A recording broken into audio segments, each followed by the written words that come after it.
your space with your host, Hannah Arinito. We are excited to have you right here. And we are in studio with a couple of interesting people that you're going to be excited to get to know on the show. I'll start with the person at the extreme left, my extreme left, the other side. Yes. Hello and welcome to the show.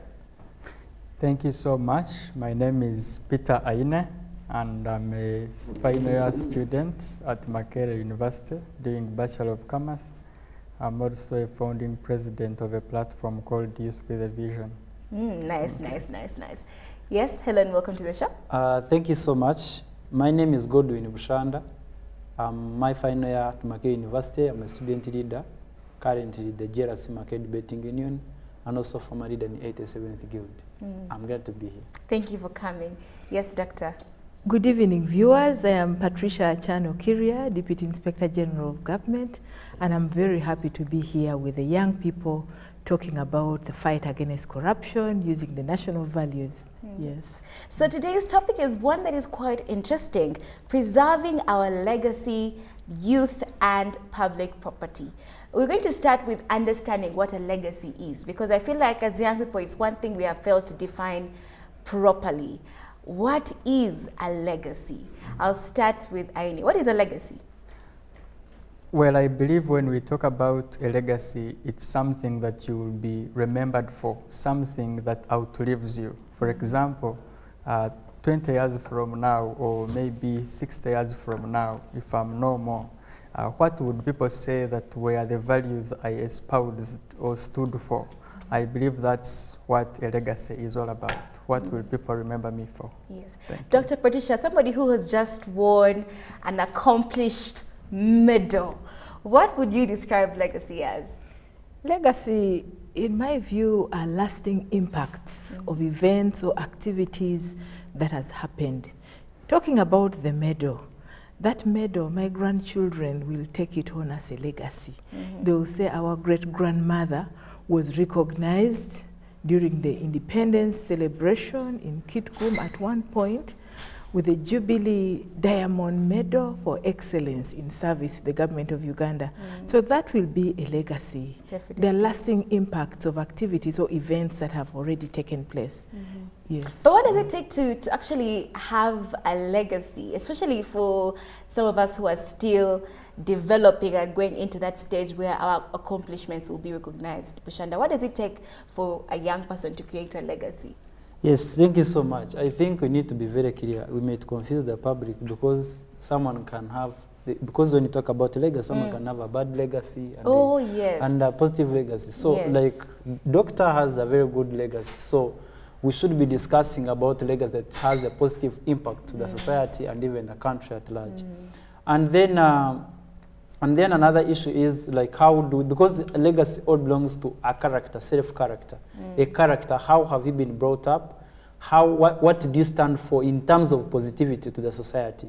And how you do that is you must be having things that you yearn to do as a person, so for you to keep that legacy. Because if you live in a society or in a situation where you don't have what to do, and actually you have a cocktail, but you don't know what you're deciding to do as a person. Because me as Godwin, I might say that, you see, my passion is leadership. And I need to build a positive legacy within my cause in leadership. But then when you don't have exactly where you belong, you end up having no legacy, you end up losing on people how to define your character, who you are. People not understand whether you're good at leadership, and so you're there just, you're confused. And at the end of the day, people fail to define who you are. So it all starts from what you stand for. Actually, according to me, what you should, I think, there are two fundamental things that I think they build on a character or even a legacy. One is family, and two, they're the schools you go to. These are two things, me as Godwin, I see that they have a great impact on someone's legacy and to build their character. Your parents, our moms and dads, they have that timing. Even the schools you go to determine our character and how to build it, surely. Thank you so much. Perhaps share with us what you got from Ntare School, Godwin. Sure. I think Doctor is interested in Ntare School. What I can say that my O-level was St. Anne's College Tovu. And I got three things from that school. One, discipline. Two, time. Three, what value do you have to the society? You need to be a person of great value to the society.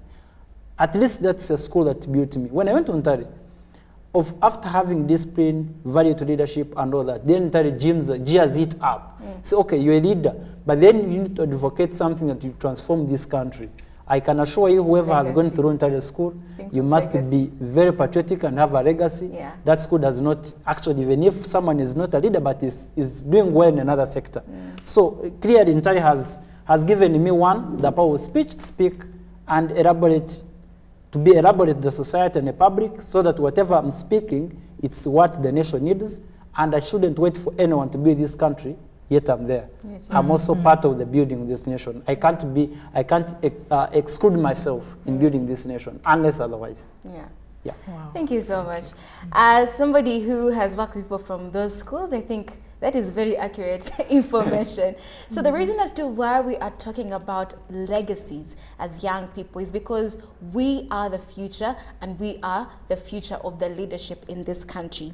And that is why we need to look at something quite important that comes with leadership, and that is public property. Leaders have a responsibility of keeping public property safe. Young people have a responsibility of keeping our public property safe. Now, we could be asking ourselves, Hannah, what is public property? Is it the trees we see on the roads? Is it the dustbin I see of KCCA? And I'm going to give this question to Dr. Patricia. I feel you understand exactly what public property constitutes of. Public property is property owned by people in common. Government holds it in trust for the people. Government has a responsibility of maintaining it and ensuring that people can get to use this property in common. Just like the roads, example, parks, the forests, the water bodies, and also property, like property and chattels purchased by government, like the vehicles to serve government offices. And well, those are the few examples I can share for now, but that is public property. Property that is supposed to be owned by the people of this government, and government is keeping it in trust for the people for common usage. Yeah. Yes. So what could be the importance of public property, Peter? Well, I believe public property has a lot of importance, and definitely when we talk about public property, we are talking about, for example, schools that have been put in place by government. We are talking about other institutions. They could be maybe hospitals or electricity institutions, or government parastatals, really at the benefit of the people in society. Yeah. Why should I care about it as a young person? Yeah, you could be here preaching and somebody's like, and now for me, so why? We should care about this property because we pay taxes. As a young person, I believe I pay taxes. My parents pay taxes. So the government and those who are in government, because when we talk about government, we are actually talking about the people who are in public offices. They have a duty and we have a right. They have a duty to be accountable, and we have a right to hold them accountable for keeping this property for our usage safely. Yes. So I've seen that a number of public property has been, some of it has been misallocated, some of it has been wrongly used. And I'm asking myself, why is this? Dr. Patricia, why is it that so many of us lack to place value on public property? First of all, it's important for us to know that it's a duty for every citizen to protect and preserve public property as provided for in our 1995 Constitution, Article 17D. So we have that responsibility as citizens to protect and preserve public property. And when we have that duty, anyone who misuses, it is our responsibility to report those cases to the relevant institutions so that action can be taken. So we have laws in place and regulations to ensure that there is no misuse or abuse of public property. And that is why we have the Anti-Corruption Act, which has got penalties for people who misuse or abuse public property. We have got the Leadership Code Act, specifically touching on leaders who misuse their leadership responsibility and also begin to misuse or abuse or cause wastage of public property. Yes. Now, Godwin, as a young person, maybe you could give us more context as to why you think some of us are misusing the roads, are misusing public property. I think I've been to our public library before, the one along Buganda Road, and you'll find someone has torn out pages out of books that have been invested by the government. What do you think is that thing that is tickling the young people to, you know, just be reckless? Yes, thank you so much for that question. One, as young people or as citizens of this country, we have a right to protect the property of this country.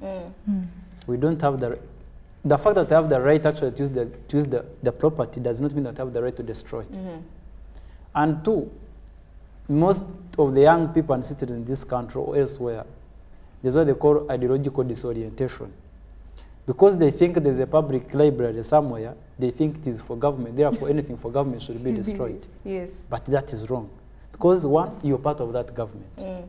The government does not exist in absence of people or citizens.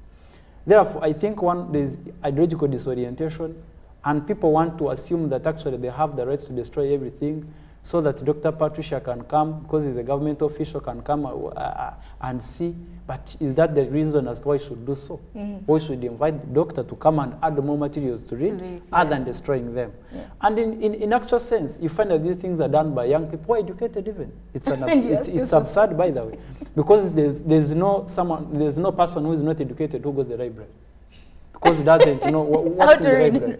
So most of those students who are there, some of them they are doing their bachelors, others are doing masters, others are even doing PhDs, but they don't mind. Someone wants to write a number and he just plucks out a page. So you wonder, why are you studying? What do you think? And Anna, this is why we really need to take this conversation deeper. The young people, we are talking about mindset change. But before we talk about mindset change, we need to understand, why should a young person do that? For instance, sometimes you find places alienated for parking. Yes. And they say, do not park here. But a young person will come and skip all those other places and go to park where they have said, do not park there. We had a similar problem in the Low Cage in Makerere, where people are tearing off cases, pages, the example he gave. So we wonder, why should a young person, whom we are saying is a future leader, do such a thing? How are we going to change that perception, that mindset in the young person? That mindset which says, because it's for government, let's destroy it. Because it's for government, let's burn it down. Because it's for government, let's remove the road signs. And why young people? Young people, please. Let's take a break. We're going to be right back.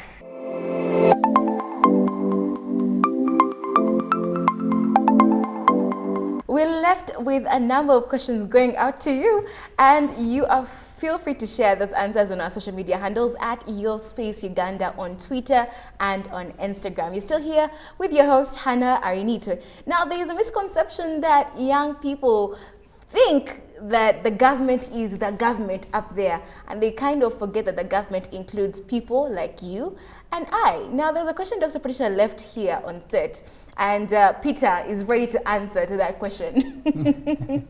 Yes, thank you so much. Well, talking about why young people don't feel that they should actually protect property, public property, I think the first cause is that even our leaders themselves have not had the political will engage with the young people.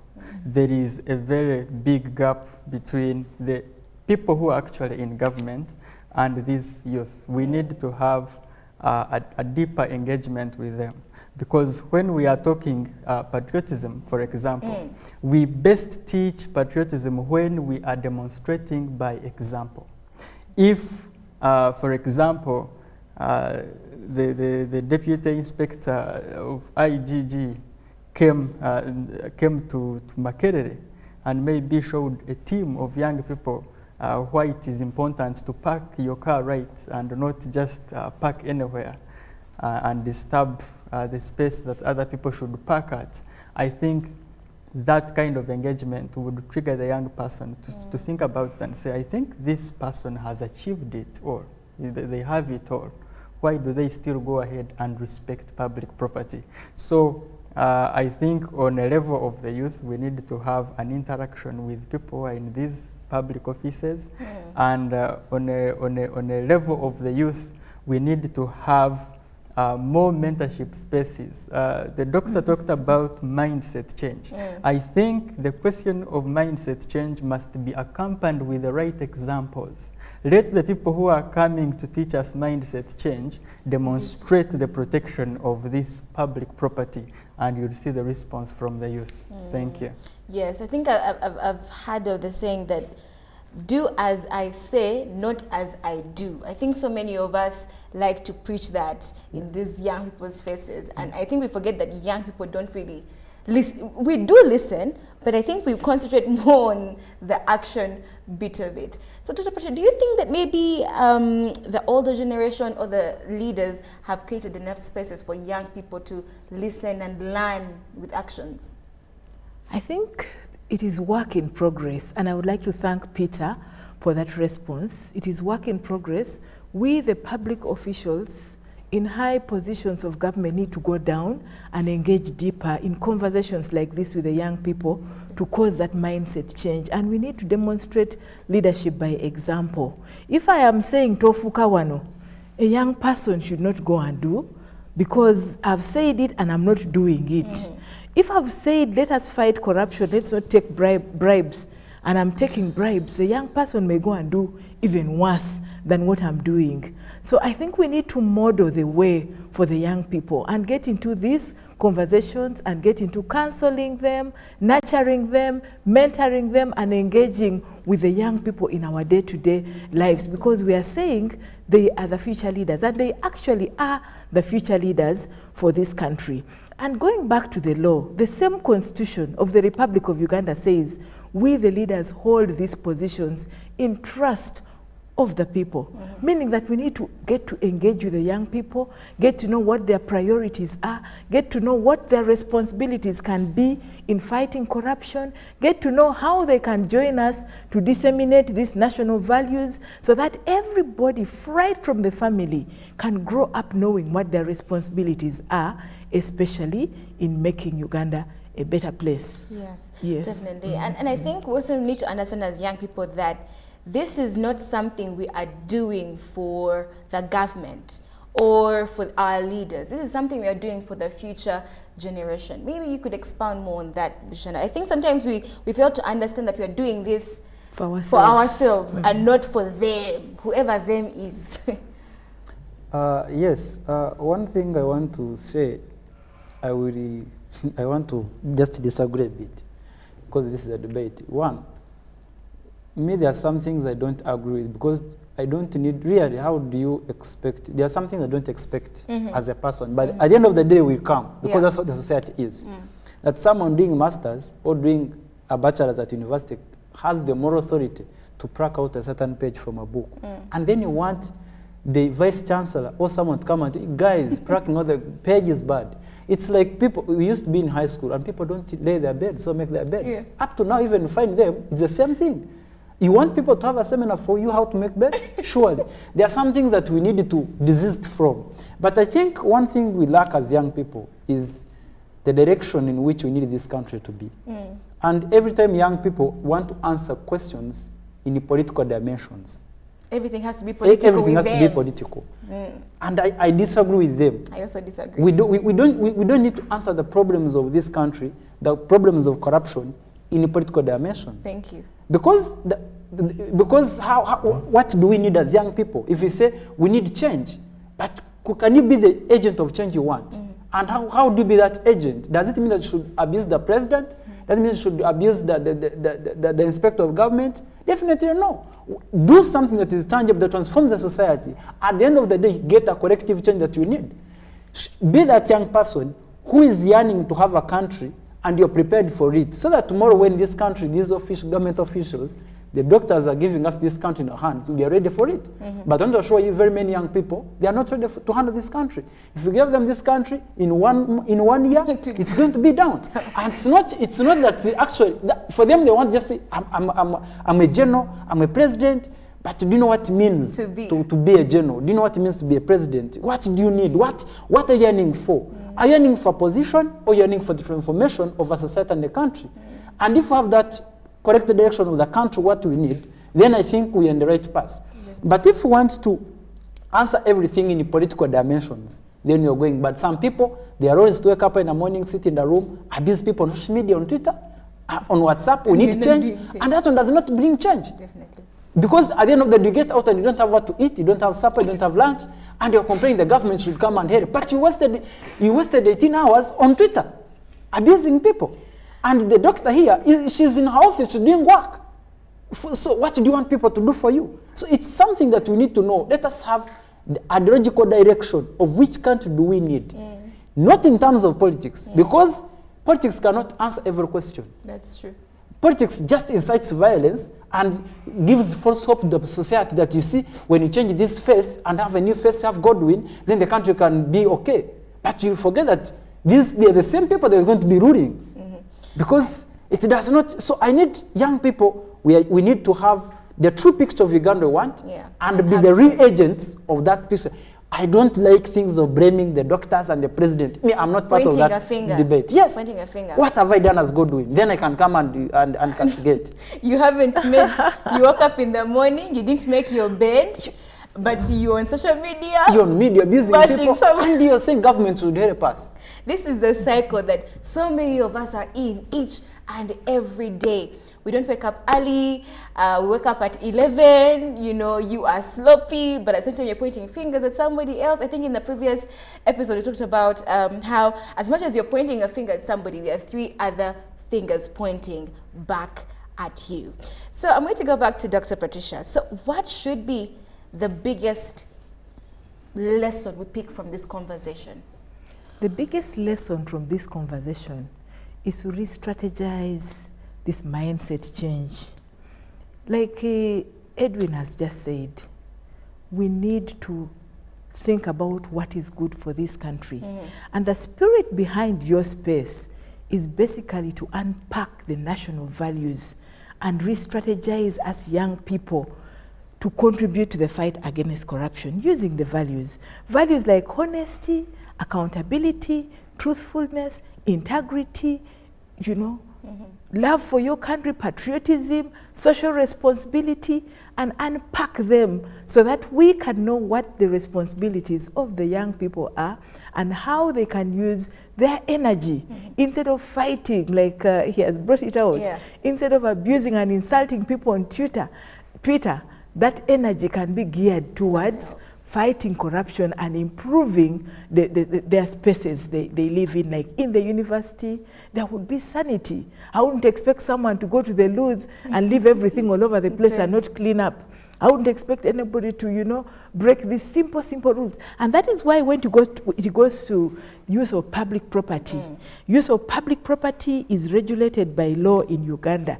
It is a reason why they don't leave it to the people, to the citizens, because they know that the citizens are capable of abuse. That is why there are laws and regulations to guide the manner within which this property can be used, because they know that some citizens will abuse. So for the common good, there are regulations put in place, there are guidelines put in place for proper usage, because laws are put in place, first of all, to ensure safety, to ensure that we don't go overboard, to ensure that we don't breach the provisions, and ensure that we can take good care of what we have as public property in this country. And the young people play a very significant role. And when we look at public property, let's not just limit it to the library and the books, but there are also road signs.